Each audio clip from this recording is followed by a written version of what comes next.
Okay, this is interesting. So, I'm seeing a lot of people on Pedosky, on Reddit, even on the leftist academic sphere on X, now saying that Russia is literally hell on earth. It is one of the least civilized nations in humanity. Even the Congo is morally superior to Russia, not because of the war in Ukraine, mind you. No, it's because Putin himself, like, he woke up one day and said that women that do not want to have kids should be taken to a psychologist. They're mentally ill. Okay. So, the reason that the West is upset about this is because in a decent civilized society, you don't tell women what to do. Well, more specifically, the government doesn't tell women what to do. Because you see, like, women in the West, they're these mythological creatures that should never be told anything. Like, you can tell men what to do, you know, you can tell men to stop with the toxic masculinity, you can tell men to stop saying boys will be boys, you can tell men this and that, but you're never supposed to tell a woman anything. Especially not from the government.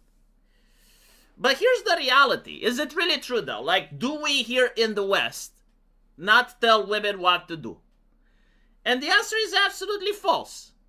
I mean, just the other day I saw an article in the British press saying how it's absolutely nothing wrong and it's liberating for women to need no man. And I saw TV shows where, again, like, this type of statement is being championed and praised. And there was a viral clip on TikTok which had a woman lecturing other women how it's actually a good thing to sleep around with as many guys as humanly possible, but keep it quiet. Like, don't talk about it. And literally, like, the lady, I don't know who she was. I assume, like, she was a famous TikToker, but she would say, you can sleep around with any man you want, with any woman, with any transgender, with any dog. Like, she doesn't care, you know, just have fun, bang anything you want, just keep a guy in your back pocket. Like, keep a guy in your back pocket. And so, again, you know, you have, like, these nuggets of wisdom coming from the West.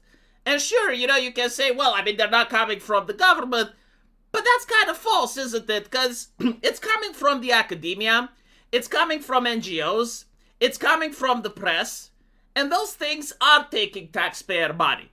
I mean, it's not as obvious as it is in Russia, where you have the president going out and saying it, but there are actual government committees that make sure that the feminist message is heard loud and clear in society. And so, you know, before shaming others, before worrying about what others do, we should also wonder, it's like, okay, well, if women shouldn't be told what to do, like, that's fine, you know, but why is it that we actually do tell women what to do? And why is it that we actually tell them the toxic message? Why is it that the opposition is being promoted where, like, yes, women need no man, even though that's not true? Because I guarantee to you, if you have a nightclub with no men, women are not going to go there. Why is that, right? Like, if women need no man, why aren't women doing their girls' nights out in women-only places?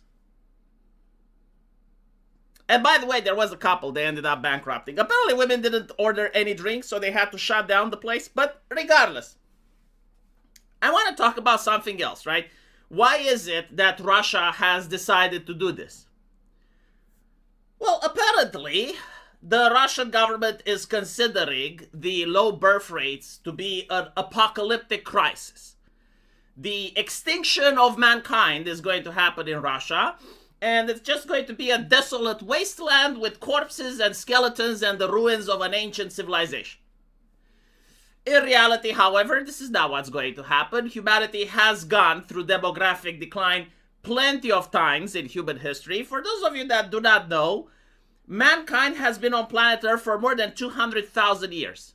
Like, what I mean by that, that if you take a human being from 200,000 years ago and you bring them into the present and you're fucking with them, you can have a child. Okay? So just so you can understand how old mankind is, before you go into this doom idea that, oh, well, society is collapsing. Humanity has been through the Black Death. Humanity has been through World War I, World War II, the religious wars in Germany, which ended up with 30% of the population dead. And many people think it's like, well, yeah, but like a war is different, right? Because it's only the young men that go and fight in wars. Really? Are you sure? Because like usually wars end up with famine, they end up with diseases, they end up with displaced people. It's not really just the young men. Okay, like when you blockade England and you make sure that food doesn't pass, it's not just the young men that starve when all of the rations go to support the military and the civilians starve. So, no, like historically speaking, there have been worse times for humanity than we have now with people not wanting to have kids. The main problem that we do have is financial. Like, the government has decided to install the welfare system. And the welfare system is a Ponzi scheme. And the government relies on the welfare system in order to fund its grift, pay the politicians, and more importantly, control the population. Like all of this control that you see with the mainstream media, with the social media, with the facial recognition, all of this costs money. And the government needs the welfare system to pay for that. And that's what they're genuinely worried about, is the collapse of the welfare system. Now, I have this saying, and I still maintain it because it's true, but if the government was to start taking children at the age of 6 months to an institute where they teach the babies how to walk, in 2 generations, everybody on earth would believe that humans cannot learn how to walk without the help of the government. It's pretty much how it works. It's institutional memory. And so it's the same with the welfare state. Most people believe that the welfare state existed since Adam and Eve. That Cain and Abel also paid taxes to their parents in order to get welfare from God. This is what's happening when you have several generations working under a system. But the reality is that the welfare state is less than 100 years old. Like, the idea is that you're going to get public health care, public education, that you're going to get a pension when you're old. All of this is brand new. And people believe that the world cannot function without these things, or they believe that without these things, the world collapses. And so, when you look at how these things actually work, you realize why they're not sustainable. They only work if you have more young people than you have elderly people, right? So in a society where you have like more of an agrarian society with fewer people in the cities and most people are in the rural area and they have a lot of kids, well, that system works. But it's also because like the mentality of that society was on the idea that if you want to make sure that you don't die in a ditch when you're old, you have 7 or 8 kids. Nowadays, the idea is like, well, if I have a kid, I'm going to have to pay for him. Even when he's 25 years old at a university, I still have to pay for his electricity, for his gas, for his rent. And so like having a kid is crippling expensive. And the idea is like, well, the government will pay for me, right? Like when I get old, the government will pay for me. I can fuck around. I can do all this shit. You know, I can have fun because the government pays for me. But like people are not taught, and again, like this is by design, they're not taught economics. Like they do not understand how money works and where food comes from. Like they think food sprouts from the supermarket and money is this mystical thing that the government prints and you can use it to just buy stuff that exists, right? They don't understand logistics. They don't understand supply and demand. And again, like this is by design. Like this is not being taught in school. So what happens is, well, people don't have kids. And then they steal someone else's kids, right? Like the government brings migrants. The government doesn't bring migrants in order to fix the welfare, by the way. Like the government brings migrants in order to pass hate speech laws to make sure that when people start complaining because things go bad, they can crack down on them. That's why the government brings in migration. They bring migration so that people stop hating the politicians and they start hating each other more. That's the main reason. But the reality is that, yeah, like the system is going to collapse eventually. And the collapse is going to be made very slow. And they're going to try to make it so that the collapse is controlled.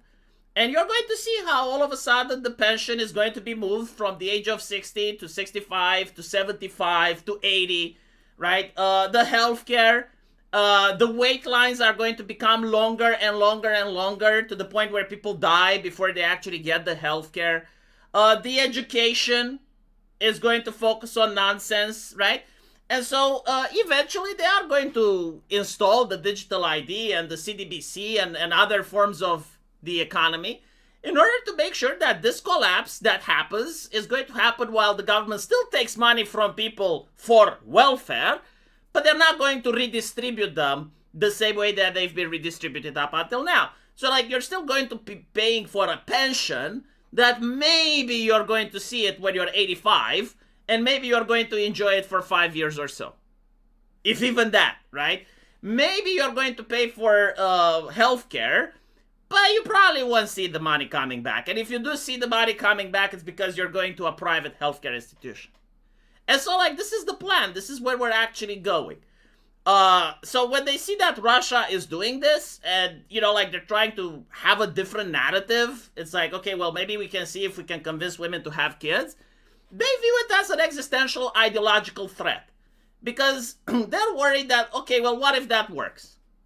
Well, if it works, then all of a sudden, all the grift, all of the demolition planning, all of that may actually be for nothing. It may force the politicians to be accountable, right? So like they're trying to tell the people like, no, what Putin is doing is evil. What we're doing with mass migration is humanitarian and just.